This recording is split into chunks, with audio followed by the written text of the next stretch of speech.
Imaginez un millionnaire, puissant et respecté, qui décide de tout abandonner, son costume, sa richesse, son identité, pour se faire passer pour un simple mendiant. Pourquoi? Parce qu'il a été trahi trop de fois, parce qu'il doute de l'humanité, parce qu'il veut savoir si la bonté sincère existe encore. Mais ce qu'il ne sait pas, c'est que cette expérience va changer sa vie à jamais. Dans un petit café de Paris, une serveuse au grand cœur, qui se bat jour après jour pour survivre et soigner sa mère malade, va croiser sa route. Sans le savoir, elle va passer le test ultime, un test qui pourrait bien transformer son destin. Jusqu'où peut mener un simple acte de gentillesse? Peut-on vraiment trouver l'amour là où on l'attend le moins? Préparez-vous à une histoire émouvante, surprenante et inspirante, où la sincérité triomphe de l'apparence, et où la bonté d'un cœur pur peut tout changer. Dans les rues élégantes de Paris, Gabriel Lefebvre, un homme d'affaires influent, vivait entouré de luxe et de pouvoir. Propriétaire d'une chaîne d'hôtels renommée, il avait réussi tout ce qu'il entreprenait. Pourtant, une chose lui manquait, l'amour sincère. Après plusieurs déceptions, il réalisa qu'il attirait principalement des personnes intéressées par sa fortune. Il décida alors de tester la bonté humaine en se faisant passer pour un sans-abri. Son choix se porta sur un petit café de quartier, où travaillait une jeune femme dont la gentillesse avait attiré son attention. Lucie Martin. Lucie était une femme au grand cœur. Serveuse depuis plusieurs années, elle se battait pour offrir une vie décente à sa mère malade.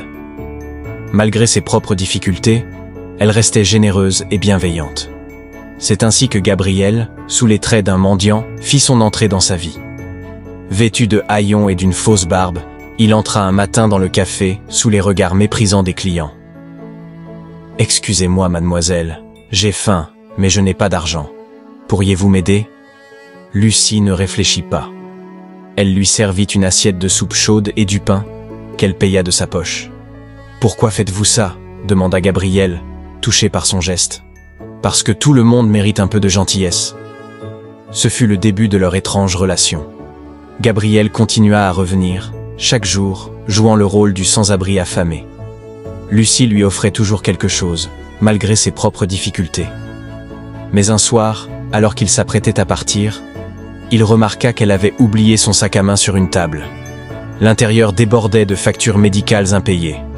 Intrigué, il attendit qu'elle parte et la suivit discrètement jusqu'à son domicile. Un petit studio délabré dans un immeuble ancien. Depuis la rue, il aperçut à travers la fenêtre une femme allongée sur un lit, pâle et affaiblie. C'était sa mère, gravement malade. Le lendemain, Gabriel revint au café et tenta d'en apprendre plus. « Tu sembles toujours préoccupée, Lucie. Tu n'as jamais pensé à changer de travail ?» Elle haussa les épaules, un sourire triste sur les lèvres. « J'aimerais, mais je ne peux pas. Ma mère est malade et je dois payer son traitement. » Elle se confia peu à peu, lui racontant comment sa mère avait dû arrêter de travailler après avoir été diagnostiquée d'une maladie chronique coûteuse. Depuis, Lucie enchaînait les heures pour payer les médicaments et le loyer. Gabriel fut profondément touché. Cette femme, qui avait si peu, était pourtant la plus généreuse qu'il ait jamais rencontrée. Le lendemain, Gabriel se présenta au café sous son vrai jour. Costume élégant, barbe rasée, cheveux impeccables. Lucie mit un moment à le reconnaître. « Gabriel » murmura-t-elle, bouleversée. « Je m'appelle Gabriel Lefebvre. Je suis propriétaire d'une chaîne d'hôtels. » Lucie sentit son cœur se serrer. « Alors tout cela, c'était un test ?» Il hocha la tête. « Oui, mais ce que j'ai découvert m'a changé. Tu es une femme extraordinaire, Lucie. Je veux t'aider. » Il lui tendit une enveloppe contenant un chèque. « Ceci couvrira le traitement de ta mère.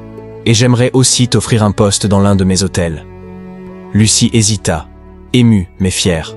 « Je ne peux pas accepter par simple charité. »« Ce n'est pas de la charité, » répondit Gabriel. « C'est une récompense pour ta générosité. » Elle finit par accepter, ne sachant pas que ce jour marquait le début d'une magnifique histoire d'amour. Au fil des semaines, leur relation évolua. Lucie commença son nouveau travail dans l'un des hôtels de Gabriel. Il lui rendait souvent visite, l'invitant parfois à dîner après le service. Ils apprirent à se connaître sous un autre jour. Gabriel admirait sa force, son honnêteté, son sourire lumineux malgré les épreuves. De son côté, Lucie découvrit en lui un homme sensible, bien loin de l'image du millionnaire froid et calculateur. Un soir, alors qu'il se promenait sur les quais de Seine, Gabriel prit son courage à deux mains. « Lucie, je ne veux plus être seulement ton employeur. Je suis tombé amoureux de toi. » Lucie fut bouleversée. Elle aussi avait développé des sentiments pour lui, mais elle craignait que leur différence de milieu ne les sépare. « Tu es sûr de vouloir quelqu'un comme moi ?» Gabriel la prit doucement par la main. « C'est toi que je veux, peu importe ton passé. » Ils échangèrent leur premier baiser sous les lumières de Paris. Les mois passèrent et leur amour ne cessa de grandir. Gabriel s'impliqua dans la vie de Lucie et de sa mère, s'assurant qu'elle ne manquait de rien. Un an après leur rencontre, lors d'un dîner romantique dans un restaurant étoilé, Gabriel posa un genou à terre et lui demanda de devenir sa femme. Les larmes aux yeux, Lucie accepta. Leur mariage fut un événement magnifique, réunissant leurs proches et les employés du café où tout avait commencé. Mais Gabriel avait encore une surprise pour Lucie. « J'ai quelque chose pour toi. » Il lui tendit une clé. « Qu'est-ce que c'est ?» demanda-t-elle, intriguée. « Un café, ton café. Tu as toujours rêvé d'en avoir un, et maintenant, c'est une réalité. » Lucie éclata en sanglots, submergée par l'émotion. « Gabriel, c'est le plus beau cadeau que tu pouvais me faire. » Elle ouvrit ainsi son propre établissement, où elle embaucha des jeunes en difficulté, offrant à son tour la même chance qu'elle avait reçue. Grâce à l'amour et à la bonté, leur vie avait changé à jamais, et tout avait commencé par une simple assiette de soupe. Après leur mariage, Lucie et Gabriel Lefebvre vécurent un bonheur sans nuages. Lucie se consacra entièrement à son café, qu'elle nomma « Le cœur généreux », en hommage à la manière dont elle avait rencontré Gabriel. Le succès fut immédiat. Grâce à son talent et à l'aide financière de Gabriel, elle transforma son petit café en un lieu chaleureux où se mêlaient cuisine authentique et solidarité. Elle engagea des jeunes en difficulté, des personnes cherchant une seconde chance, et proposa même des repas gratuits pour ceux dans le besoin. Rapidement, les médias s'intéressèrent à son histoire. Des articles furent publiés dans de grands journaux parisiens, racontant comment une ancienne serveuse était devenue propriétaire d'un café prospère grâce à son talent et à l'amour d'un homme qui avait cru en elle. Un jour, un célèbre critique gastronomique visita son établissement et écrivit un article élogieux. « Le cœur généreux est plus qu'un café. C'est un symbole d'espoir et de générosité. » Suite à cette publication, les clients affluèrent. Des célébrités, des hommes d'affaires et même des touristes du monde entier vinrent déguster les plats de Lucie. Elle fut même invitée à plusieurs émissions télévisées pour parler de son parcours. Mais le plus beau des cadeaux arriva un an après l'ouverture du café. Lucie tomba enceinte. Gabriel était aux anges. « Tu seras une mère incroyable, Lucie. » 9 mois plus tard, ils accueillirent une petite fille, prénommée Élise, en hommage à la mère de Lucie, qui était désormais en pleine santé grâce aux soins qu'elle avait pu recevoir. Quelques années plus tard, leur famille s'agrandit encore avec la naissance de Louis, un petit garçon espiègle qui ressemblait comme 2 gouttes d'eau à Gabriel. Leur maison résonnait de rires et de bonheur. Gabriel, malgré son emploi du temps chargé, prenait toujours du temps pour sa femme et leurs enfants. Un jour, alors qu'ils se promenaient en famille devant le café, Gabriel serra la main de Lucie et lui murmura à l'oreille « Regarde tout ce que tu as accompli. Je suis fier de toi. » Lucie sourit en regardant son café, puis ses enfants courant devant elle. « Et moi, je suis reconnaissante de t'avoir rencontré ce jour-là, Gabriel. Parce que sans toi, rien de tout cela n'aurait été possible. » Ils s'embrassèrent sous le ciel de Paris, scellant ainsi leur bonheur à jamais. La véritable richesse ne se mesure pas en chiffres sur un compte en banque, mais en générosité, en sincérité et en amour.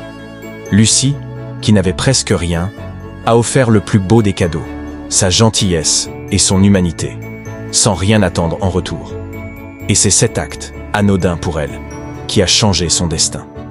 Cette histoire nous rappelle que chaque petit geste de bonté peut avoir un impact immense. On ne sait jamais qui on aide, ni comment un simple acte de générosité peut transformer une vie, ou même 2 vies à jamais.